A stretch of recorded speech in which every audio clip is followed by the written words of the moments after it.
Ang action-adventure series ng GMA Network na Lolong ay naghahanda para sa isang kapanapanabik na ikalawang season na magdadala ng mga bagong muka at nakakakilig na storyline sa mga manonood nito.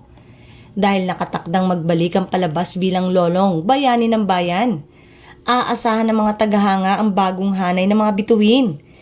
Kabilang ang versatile actor na si Nico Natividad na makakasama ng lead star na si Ruru Madrid sa inaabangang serye.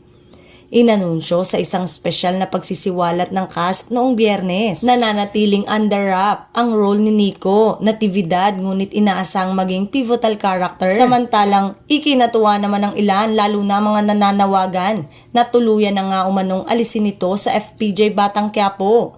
Hindi nagustuhan ng madlang people ang post noon ng dating hashtag member kaya binash nila ito ng todo at hindi marunong daw lumingon gayong galing siya sa nasabing programang pangtanghalian ng Kapamilya Channel.